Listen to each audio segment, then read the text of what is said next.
Hi, thank you for attending my lecture today. My name is Dr. Chris Whitlow. I'm an allegedly expert modeler from Edenvale Young. I'm going to quickly go through this presentation, the structure of it. First of all, a few apologies, then the context and the introduction, the methodology we adopted for the Killarney catchment, and then the others because they're different. We'll go through the results as we go through each catchment, and then finally some conclusions and recommendations that don't just apply necessarily for Sri Lanka and other locations of that ilk, but also to the UK as well. So apologies in advance. I'm not an academic, although obviously I have some academic background, so I'm not necessarily up to speed with all the literature, or indeed what other consultants might be doing in terms of this type of work. My memory might not be as good as it was. Much of this work was done around 3 years ago. And for some extra slides today, I'm very grateful to my friend and colleague Chris Han, who worked on and is still working on the modelling after we completed our work. And he's supplied a couple of slides for today.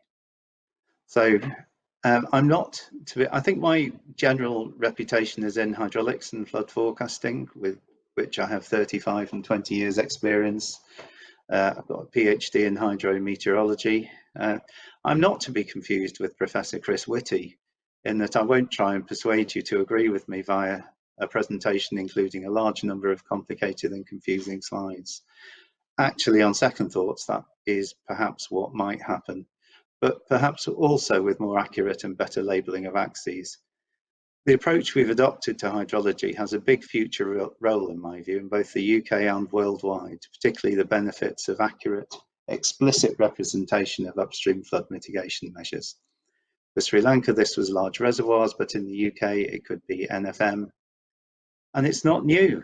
Fully distributed hydrology, which is effectively what we're doing, was first introduced in 1977 as the Système Hydraulique Européen, I think primarily by Mike Abbott, so more than 40 years old. Only now we have big data sets and computer power to use it in anger. Just to go through the project itself, we were employed through the World Bank via Atkins, and the project itself had the objective of developing a good understanding of the modelling of the physical processes of flood risk on the island, and to understand climate change and to develop basin investment plans. Obviously, that was a big objective of the World Bank. For this work, Edenvale Young won the NCE 100 Design Innovation Award, much of it for Sri Lanka, but also on NFM. So what is the problem? We need to represent the upstream catchment very accurately, because reservoirs are a big source of, a big feature in terms of potential flood risk in Sri Lanka. So we started off with a blank sheet of paper to some degree. We didn't have hydrological constraints as we do in the UK. We could have used HMS or other routing packages, but then we'd end up with an inconsistent hydrological representation and suboptimal reservoir. So what were the challenges?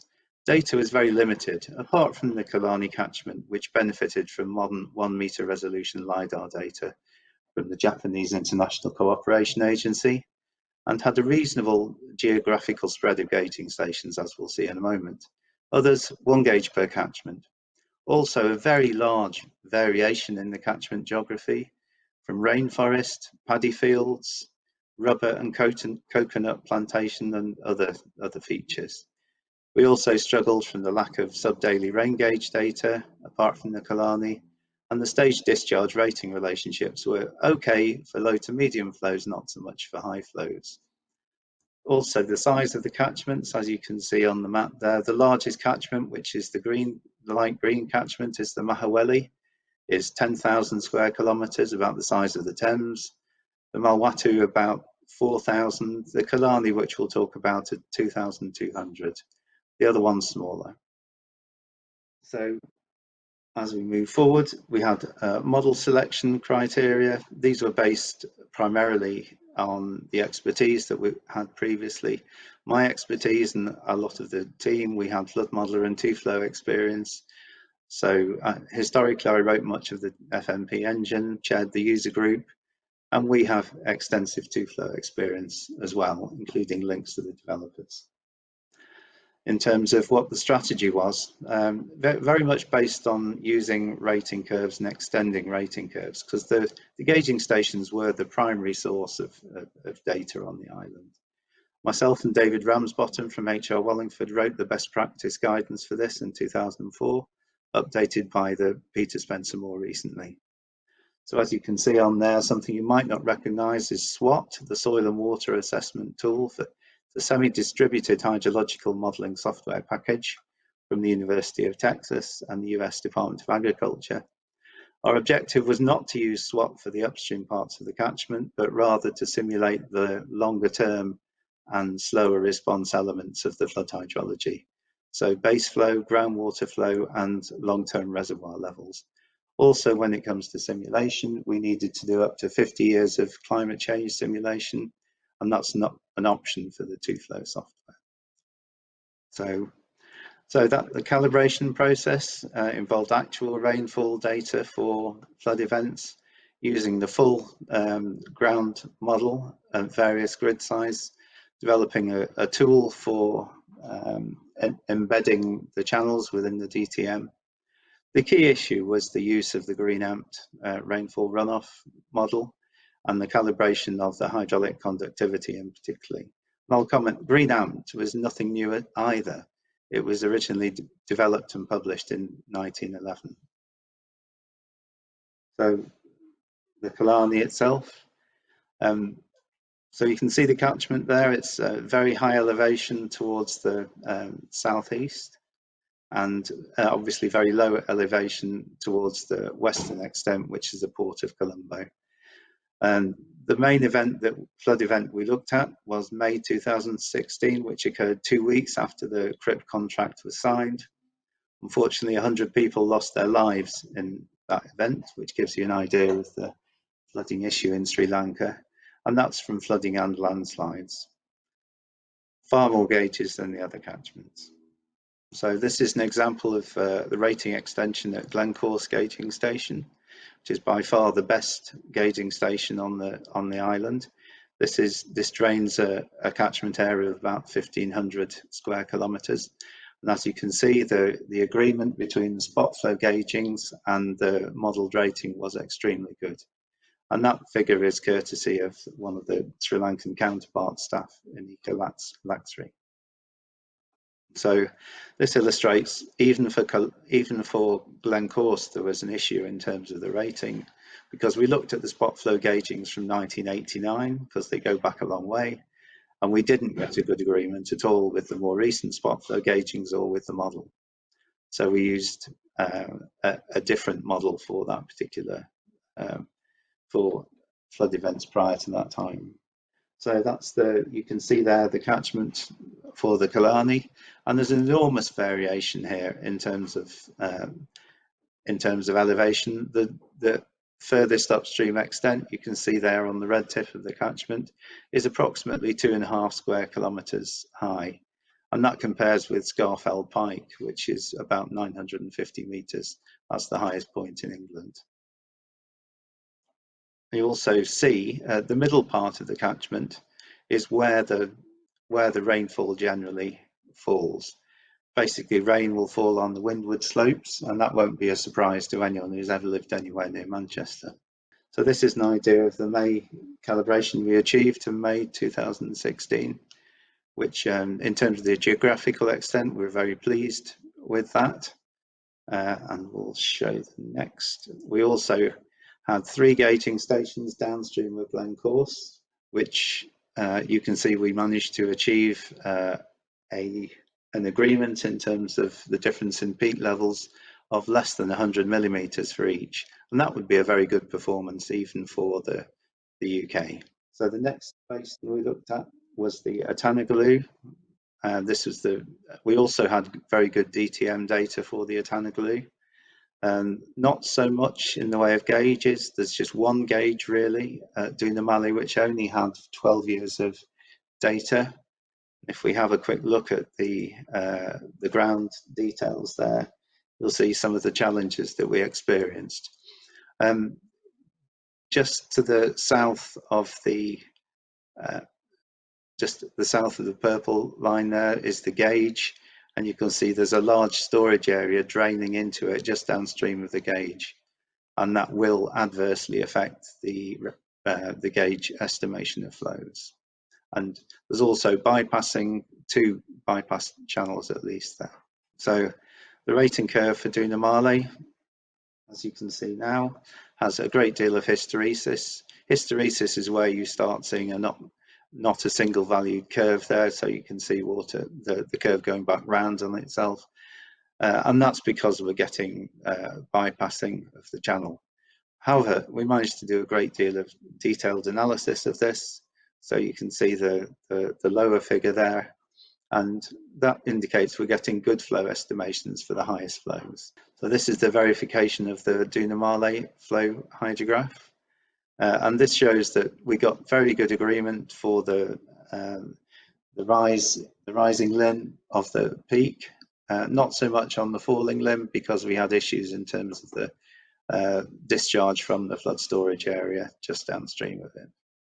Now this is the May 2003 flood extent and the depth simulation as well. So now you can see very, very large depths there, and if I saw depths as large as this from a UK simulation, I think something had gone badly wrong with the model, and perhaps it was completely unstable, because it showed depths greater than 10 meters in many locations.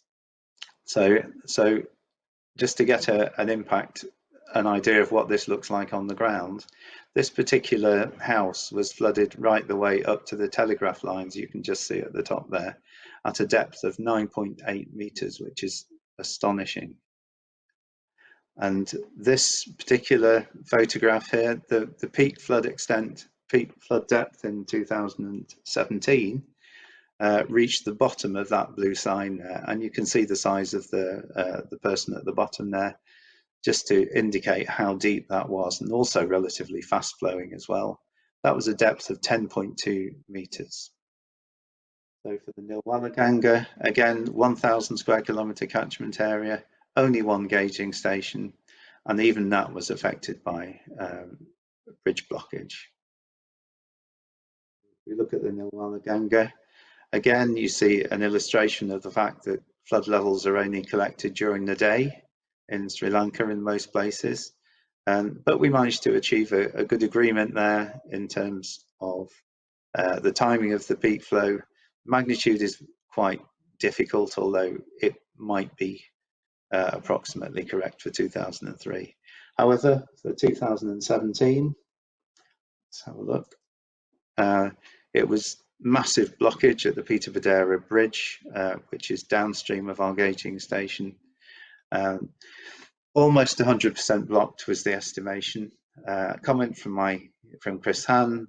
He was comfortable that the peak flows were somewhere between 1,000 and 2,000 cubics, which of course is a very large level of uncertainty. So, and this is also from Chris Hand. It's May 2017 flood extent simulation from the model, which was very good in terms of agreement. And you can see some locations there where we got good agreement in terms of peak levels as well. And again, you can see a photograph there to see where the water level came to in May 2017. And it's just imagine if you were living in that house, how terrified you must have been. So, and that's another example. You can see a peak flood level there by the change in the color of the paint. Again, good agreement with the model. Mawatu Oya is the driest catchment in Sri Lanka. Well, certainly the driest we looked at, almost 4,000 square kilometers. One gauging station, again, the critical location, 60 years of record. However, not much in the way of gauging stations in terms of spot flow gaugings. So if we look at the data, we realized that there was a big problem with this location because it just simply isn't safe for the people measuring the water levels to be there during flood conditions. So it's very easy for the model to produce results, but very hard for it to be verified. So if we move forward to the next slide, we were able to do verification in terms of the reservoir levels for the Malwatu, and they agreed very well. And that's an example in terms of flood extent verification for the 2007 flood event. Worked reasonably well for that one. Another key point here is the models still produce relatively accurate results, even at very high, relatively large grid sizes. And that's very important in terms of the simulation of the mitigation measures. So this is an example of the preferred mitigation measure, also courtesy of Chris Hahn. And it showed that in this case, you can see the large reservoir to the bottom of the photo of the slide is the Natchadua reservoir. And there's a Natchadua reservoir there. If that were to fail during a flood event, it would result in approximately 80,000 people losing their lives. Just an idea of scale. The key intervention was the active measurement of reservoir levels very quickly through the Mahaweli Ganga basin. This was very difficult to simulate because the DTM was not great. One thing we did do very confidently was the rating curve at the key gauging station, where it was extended to 5,000 cubic meters per second, which I think is the largest, certainly the largest and highest flow we've ever extended a gauging gauging station to. And that's the verification for 2014, December 2014. Reasonable, but you can see on the figure to the left there that we did have some issues in terms of the DTM. Something of a Frankenstein's monster, that one.